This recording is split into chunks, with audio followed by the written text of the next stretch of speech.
आइए सुनिए गोदान भाग 30। मिल करीब करीब पूरी जल चुकी है, लेकिन उसी मिल को फिर से खड़ा करना होगा। मिस्टर खन्ना ने अपनी सारी कोशिशें इसके लिए लगा दी है।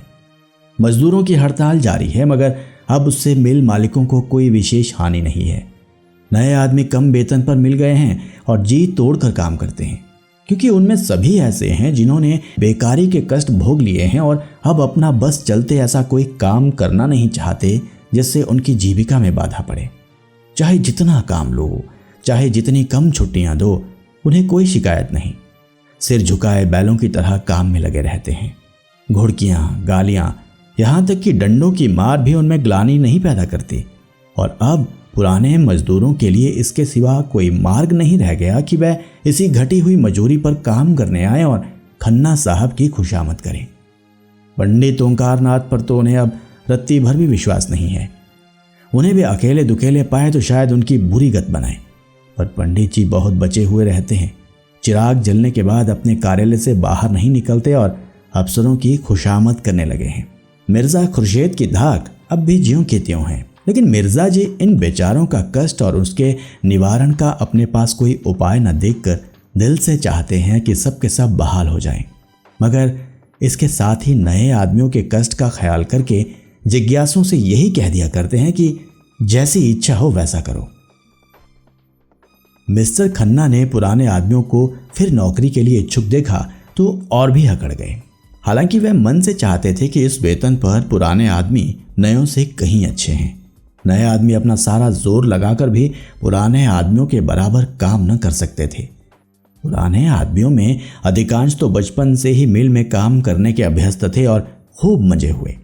नए आदमियों में अधिकतर देहातों के दुखी किसान थे, जिन्हें खुली हवा और मैदान में पुराने जमाने के लकड़ी के औजारों से काम करने की आदत थी। मिल के अंदर उनका दम घुटता था और मशीनरी के तेज चलने वाले पुर्जों से उन्हें भय लगता था। आखिर जब पुराने आदमी खूब परास्त हो गए तब खन्ना उन्हें बहाल करने पर राजी हुए, मगर नए आदमी इससे भी कम वेतन पर काम करने के लिए तैयार थे। अब डायरेक्टरों के सामने यह सवाल आया कि वह पुरानों को बहाल करें या नयों को रहने दें। डायरेक्टरों में आधे तो नए आदमियों का वेतन घटाकर रखने के पक्ष में थे। आधों की यह धारणा थी कि पुराने आदमियों को हाल के वेतन पर रख लिया जाए। थोड़े से रुपए ज्यादा खर्च होंगे जरूर, मगर काम उससे कहीं ज्यादा होगा। खन्ना मिल के प्राण थे, एक तरह से सर्वे सर्वा। डायरेक्टर तो उनके हाथ की कठपुतलियां थे। निश्चय खन्ना ही के हाथों में था और वह अपने मित्रों से नहीं, शत्रुओं से भी इस विषय में सलाह ले रहे थे। सबसे पहले तो उन्होंने गोविंदी की सलाह ली। जब से मालती की ओर से उन्हें निराशा हो गई थी और गोविंदी को मालूम हो गया था कि मेहता जैसा विद्वान और अनुभवी और ज्ञानी आदमी मेरा कितना सम्मान करता है और मुझसे किस प्रकार की साधना की आशा रखता है, तब से दंपत्ति में स्नेह फिर जाग उठा था। स्नेह ना कहो, मगर साहचर्य तो था ही। आपस में वह जलन और अशांति न थी, बीच की दीवार टूट गई थी। मालती के रंग ढंग की भी काया पलट होती जाती थी। मेहता का जीवन अब तक स्वाध्याय और चिंतन में गुजरा था और सब कुछ पढ़ चुकने के बाद और आत्मवाद और अनात्मवाद की खूब छानबीन कर लेने पर वह इसी तत्व पर पहुंच जाते थे कि प्रवृत्ति और निवृत्ति दोनों के बीच में जो सेवा मार्ग है, चाहे उसे कर्मयोग ही कहो, वही जीवन को सार्थक कर सकता है, वही जीवन को ऊंचा और पवित्र बना सकता है। किसी सर्वज्ञ ईश्वर में उनका विश्वास न था, यद्यपि वे अपनी नास्तिकता को प्रकट न करते थे, इसलिए कि वे इस विषय में निश्चित रूप से कोई मत स्थिर करना वे अपने लिए असंभव समझते थे। पर यह धारणा उनके मन में दृढ़ हो गई थी कि प्राणियों के जन्म मरण, सुख दुख, पाप पुण्य में कोई ईश्वरीय विधान नहीं है। उनका ख्याल था कि मनुष्य ने अपने अहंकार में अपने को इतना महान बना लिया है कि उसके हर एक काम की प्रेरणा ईश्वर की ओर से होती है। इसी तरह वे टिड्डियां भी ईश्वर को उत्तरदायी ठहराती होंगी, जो अपने मार्ग में समुद्र आ जाने पर अरबों की संख्या में नष्ट हो जाती है।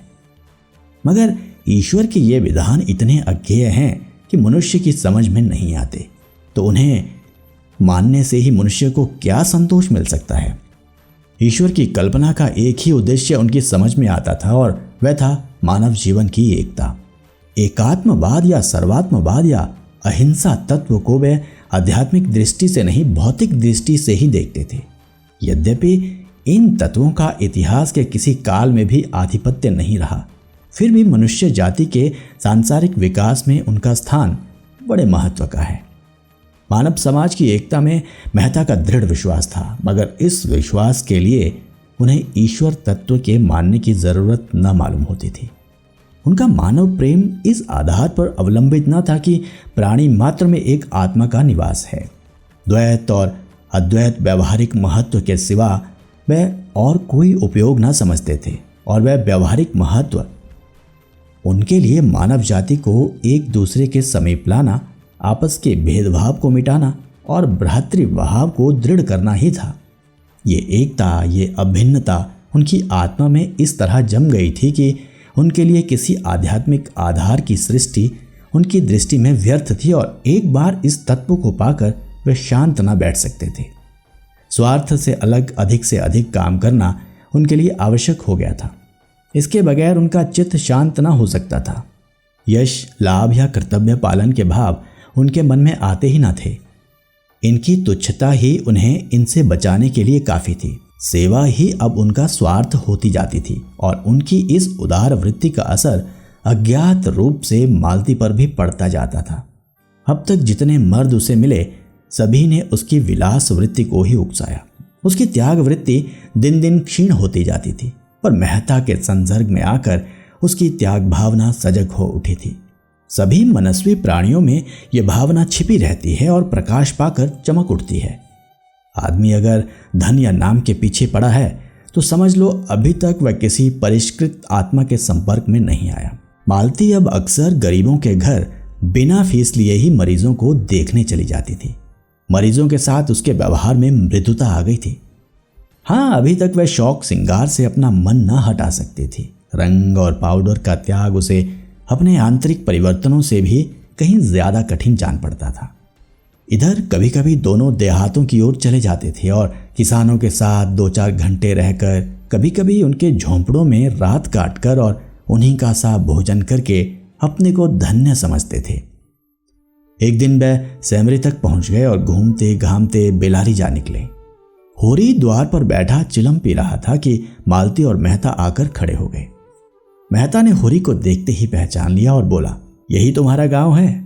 याद है हम लोग राय साहब के यहाँ आए थे और तुम धनुष यज्ञ की लीला में माली बने थे।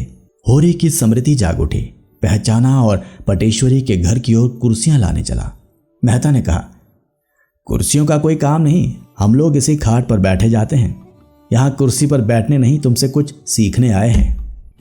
दोनों खाट पर बैठ गए। होरी हतबुद्धि सा खड़ा था। इन लोगों की क्या खातिर करे? बड़े बड़े आदमी हैं, उनकी खातिर करने लायक उसके पास है ही क्या? आखिर उसने पूछा, पानी लाऊं? मेहता ने कहा, हाँ, प्यास तो लगी है। कुछ मीठा भी लेता आऊं? लाओ अगर घर में हो। होरी घर में मीठा और पानी लेने गया। तब तक गांव के बालकों ने आकर इन दोनों आदमियों को घेर लिया और लगे निरखने, मानो चिड़ियाघर के अनोखे जंतु आ गए हो। सिल्लो बच्चे को लिए किसी काम से चली जा रही थी। इन दोनों आदमियों को देखकर कौतूहलवश ठिठक गई। मालती ने आकर उसके बच्चे को गोद में लिया और प्यार करती हुई बोली, कितने दिनों का है? सिल्लो को ठीक न मालूम था। एक दूसरी औरत ने बताया, कोई साल भर का होगा। क्यों री? सिल्लो ने समर्थन किया। मालती ने विनोद किया, प्यारा बच्चा है, इसे हमें दे दो। सिल्लो ने गर्व से फूलकर कहा, आप ही का तो है, लो मैं इसे ले जाऊं? ले जाइए, आपके साथ रहकर आदमी हो जाएगा। गांव की और महिलाएं आ गई और मालती को होरी के घर में ले गईं। यहां मर्दों के सामने मालती से वार्तालाप करने का अवसर उन्हें न मिलता। मालती ने देखा खाट बिछी है और उस पर एक दरी पड़ी हुई है जो पटेश्वरी के घर से मांग कर आई थी। मालती जाकर बैठी। संतान रक्षा और शिशु पालन की बातें होने लगी। औरतें मन लगाकर सुनती रहीं। धनिया ने कहा, यहाँ यह सब सफाई और संयम कैसे होगा सरकार? भोजन तक का तो ठिकाना है नहीं। मालती ने समझाया, सफाई में कुछ खर्च नहीं, केवल थोड़ी सी मेहनत और होशियारी से काम चल सकता है। दुलारी सहुआइन ने पूछा। ये सारी बातें तुम्हें कैसे मालूम हुई सरकार? आपका तो अभी ब्याह ही नहीं हुआ। मालती ने मुस्कुराकर पूछा। तुम्हें कैसे मालूम हुआ कि मेरा ब्याह नहीं हुआ है? सभी स्त्रियां मुंह फेर कर मुस्कुराईं। पुनिया बोली, भला ये भी छिपा रहता है? मिस साहब, मुंह देखते ही पता चल जाता है। मालती ने झेंपते हुए कहा, इसलिए ब्याह नहीं किया कि आप लोगों की सेवा कैसे करती? सबने एक स्वर में कहा, धन्य हो सरकार, धन्य हो। सिलिया मालती के पांव दबाने लगी। सरकार कितनी दूर से आई हैं, थक गई होंगी। मालती ने पांव खींच कर कहा, नहीं नहीं, मैं थकी नहीं हूँ, मैं तो हवा गाड़ी पर आई हूँ।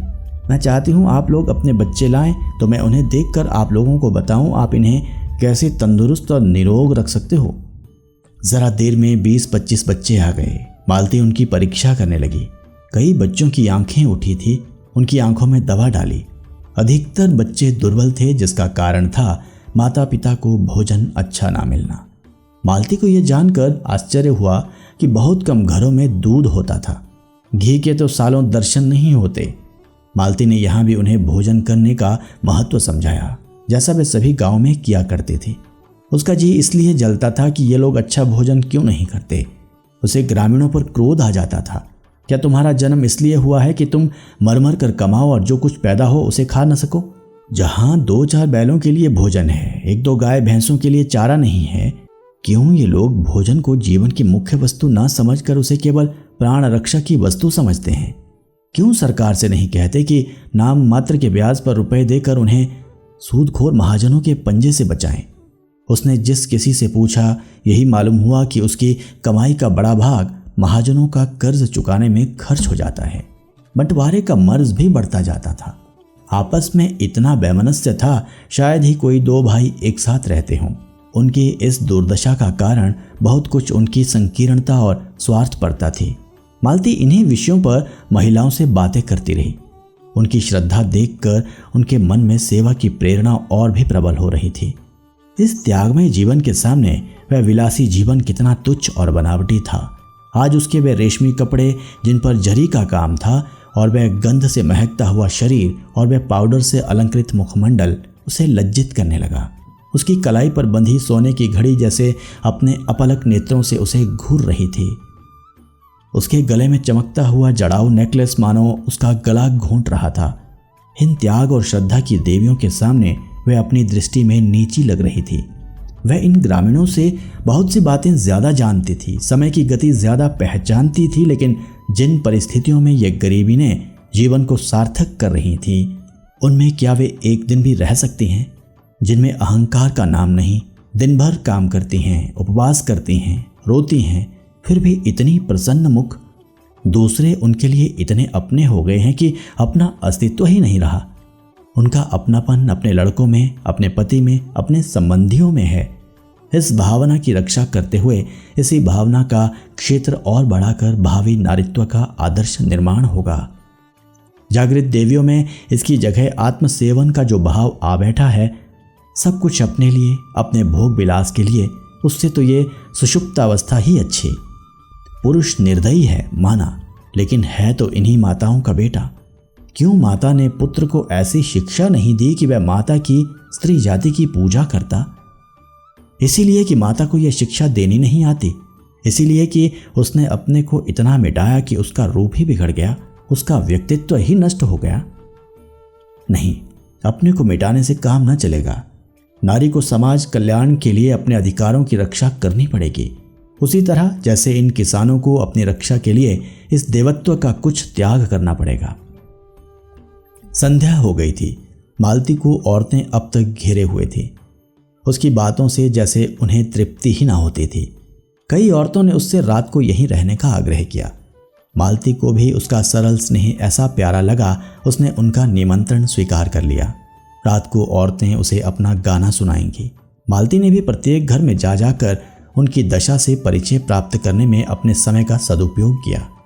उसकी निष्कपट सद्भावना और सहानुभूति उन गंवारिनों के लिए देवी के वरदान से कम न थी।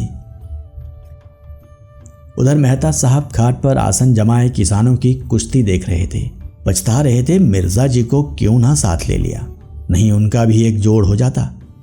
उन्हें आश्चर्य हो रहा था, ऐसे प्रौढ़ और निरीह बालकों के साथ शिक्षित कहलाने वाले लोग कैसे निर्दयी हो जाते हैं। अज्ञान की भांति ज्ञान भी सरल, निष्कपट और सुनहले स्वप्न देखने वाला होता है। मानवता में उसका विश्वास इतना दृढ़, इतना सजीव होता है, वह इसके विरुद्ध व्यवहार को अमानुषिक समझने लगता है। वह ये भूल जाता है कि भेड़ियों ने भेड़ों की निरता का जवाब सदैव पंजे और दांतों से दिया है। वह अपना एक आदर्श संसार बनाकर उसको आदर्श मानवता से आबाद करता है और उसी में मग्न रहता है। यथार्थता कितनी अगम्य, कितनी दुर्बोध, कितनी अप्राकृतिक है, उसकी ओर विचार करना उसके लिए मुश्किल हो जाता है। मेहता जी इस समय इन गवानों के बीच में बैठे हुए इसी प्रश्न को हल कर रहे थे कि इनकी दशा इतनी दयनीय क्यों है। वह इस सत्य से आंखें मिलाने का साहस न कर सकते थे कि इनका देवत्व ही इनकी दुर्दशा का कारण है। काश ये आदमी ज्यादा और देवता कम होते तो यूं न ठुकराए जाते। देश में कुछ भी हो, क्रांति ही क्यों न कहा जाए, इनसे कोई मतलब नहीं। कोई दल इनके सामने सबल के रूप में आ जाए, उसके सामने सिर झुकाने को तैयार। उनकी निरीहता जड़ता की हद तक पहुंच गई है, जिसे कठोर आघात ही कर्मण्य बना सकता है। उनकी आत्मा जैसे चारों ओर से निराश होकर अब अपने अंदर ही टांगे तोड़कर बैठ गई हैं। उनमें अपने जीवन की चेतना ही जैसे लुप्त हो गई है। संध्या हो गई थी। जो लोग अब तक खेतों में काम कर रहे थे वे दौड़े चले आ रहे थे।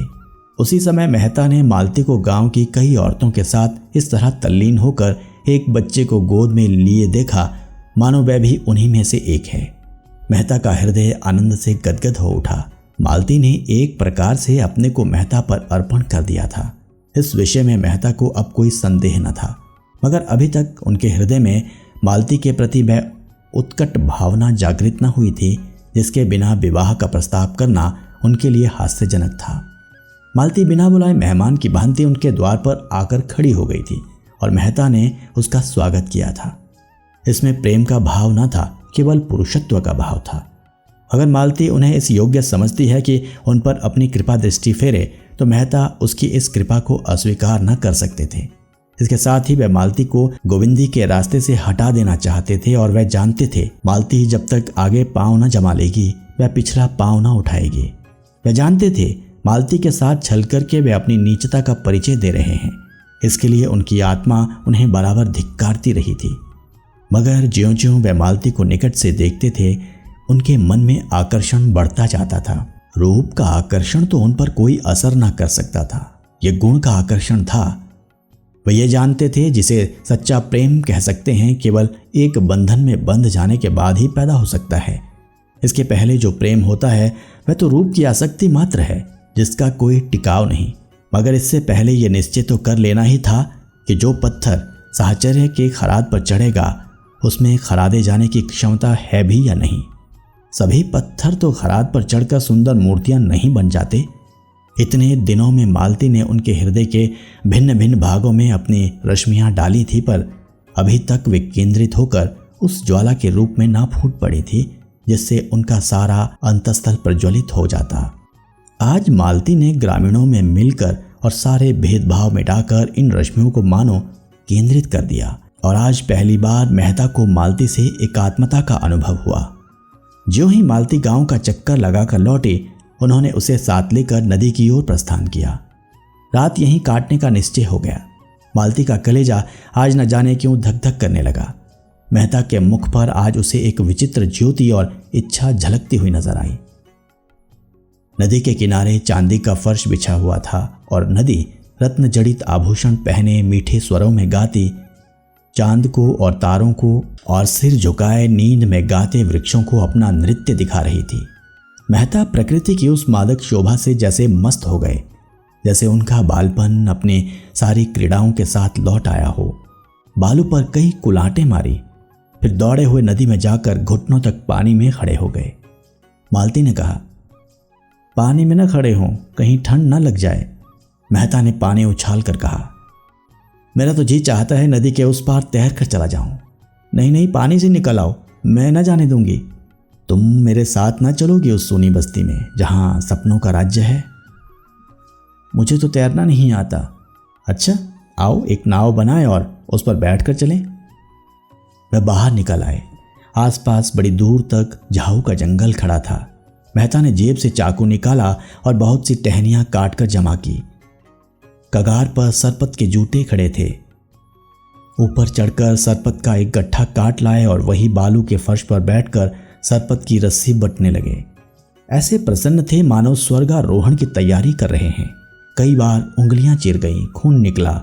मालती बिगड़ रही थी, बार बार गांव लौट चलने के लिए आग्रह कर रही थी, पर उन्हें कोई परवाह न थी। वही बालकों का सा उल्लास था, वही अल्लड़पन, वही हट। दर्शन और विज्ञान सभी इस प्रवाह में बह गए थे। रस्सी तैयार हो गई। झाऊ का बड़ा सा तख्ता बन गया। टहनियां दोनों सिरों पर रस्सी से जोड़ दी गई थी। उसके छिद्रों में झाऊ की टहनियां भर दी गई, जिससे पानी ऊपर ना आए। नौका तैयार हो गई। रात और भी स्वप्निल हो गई थी। मेहता ने नौका को पानी में डालकर मालती का हाथ पकड़कर कहा, आओ बैठो। मालती ने सशंक होकर कहा, 2 आदमियों का बोझ संभाल लेगी? मेहता ने दार्शनिक मुस्कान के साथ कहा, जिस तरी पर बैठे हम लोग जीवन यात्रा कर रहे हैं वह तो इससे कहीं निस्सार है। मालती, क्या डर रही हो? डर किस बात का जब तुम साथ हो? सच कहती हो? अब तक मैंने बगैर किसी की सहायता के बाधाओं को जीता है, अब तो तुम्हारे संग हूं। दोनों उस झाऊ के तख्ते पर बैठे और मेहता ने झाऊ को एक डंडे से ही उसे खेना शुरू किया। तख्ता डगमगाता हुआ पानी में चला। मालती ने मन को इस तख्ते से हटाने के लिए पूछा, तुम तो हमेशा शहरों में रहे, गांव के जीवन का तुम्हें कैसे अभ्यास हो गया?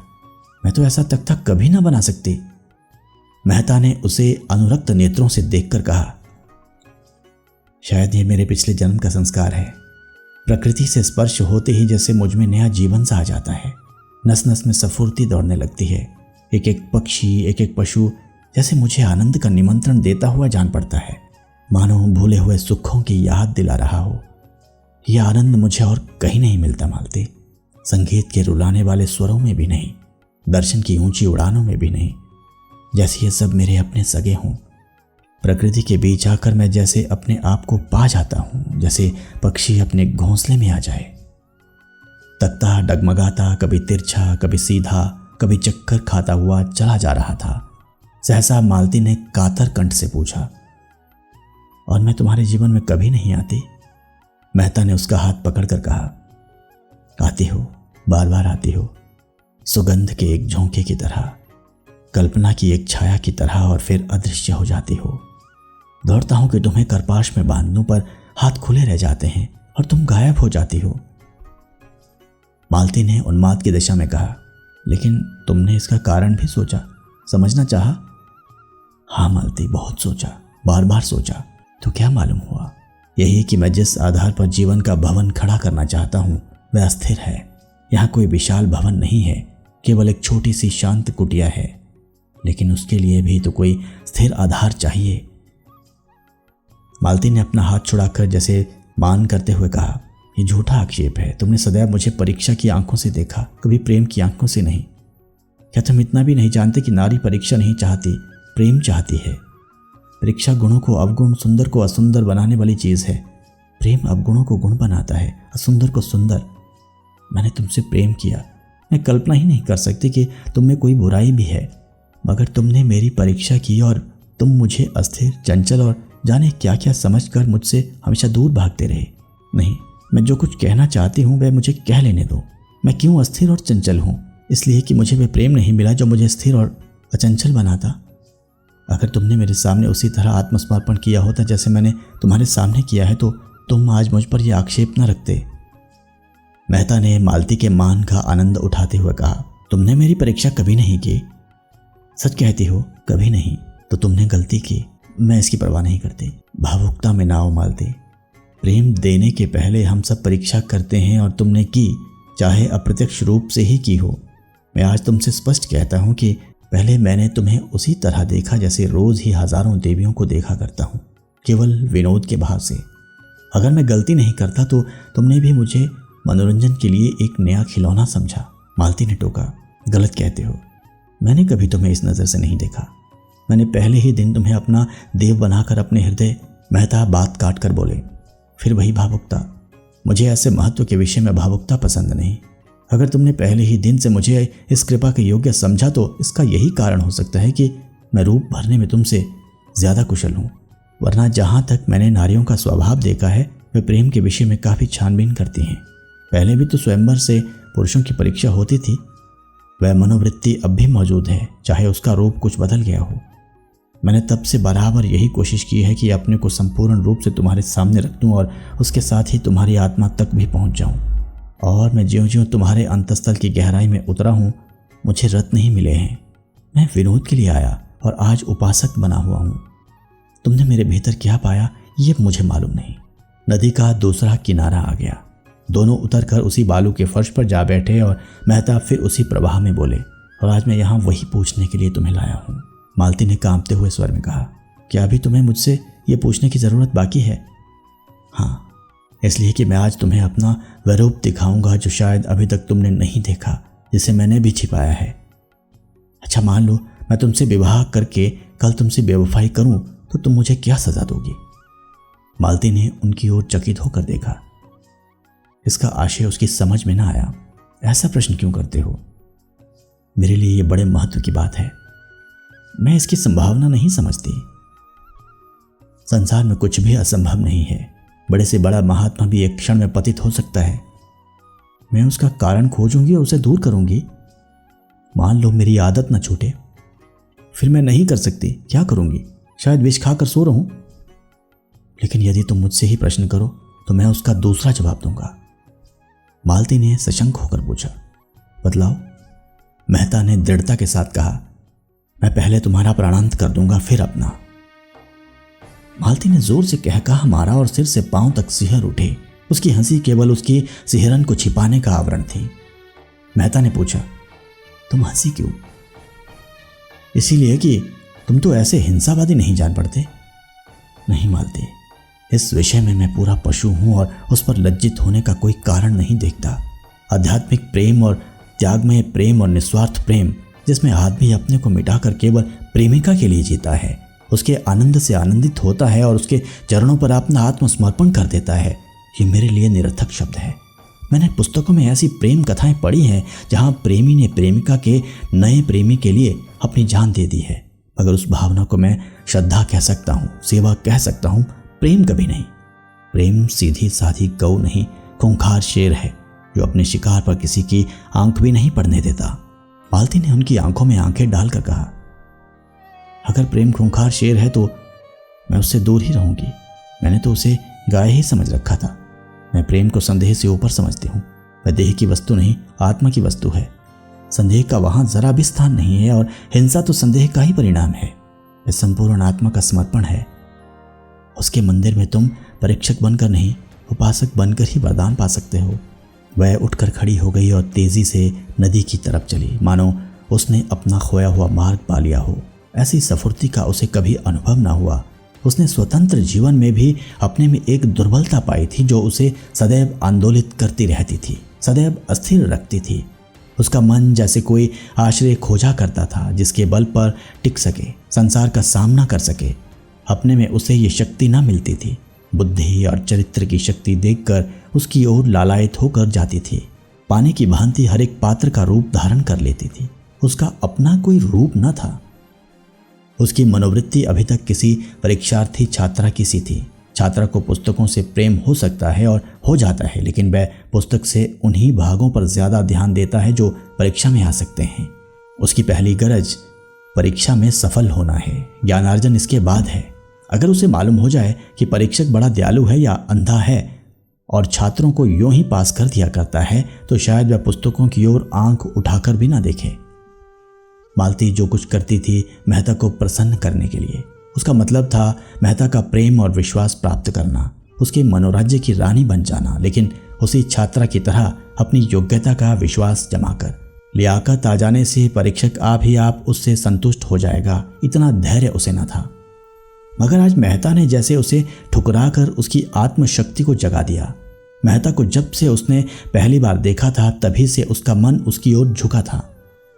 उसे वे अपने परिचितों में सबसे समर्थ जान पड़े। उसके परिष्कृत जीवन में बुद्धि की प्रखरता और विचारों की दृढ़ता ही सबसे ऊंची वस्तु थी। धन और ऐश्वर्य को तो वह केवल खिलौना समझती थी जिसे खेलकर लड़के तोड़ फोड़ डालते हैं। रूप में भी अब उसके लिए विशेष आकर्षण न था। यद्यपि कुरूपता के लिए घृणा थी, उसको तो अब बुद्धि शक्ति ही अपनी ओर झुका सकती थी, जिसके आश्रय में उसमें आत्मविश्वास जगे, अपने विकास की प्रेरणा मिले, अपने में शक्ति का संचार हो, अपने जीवन की सार्थकता का ज्ञान हो।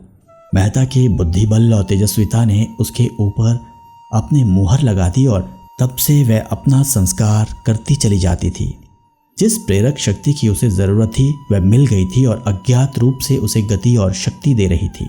जीवन का नया आदर्श जो उसके सामने आ गया था, वह अपने को उसके समीप पहुंचाने की चेष्टा करती हुई, सफलता का अनुभव करती हुई उस दिन की कल्पना कर रही थी जब वह और मेहता एकात्म हो जाएंगे, और यह कल्पना उसे और भी दृढ़ और निष्ठावान बना रही थी।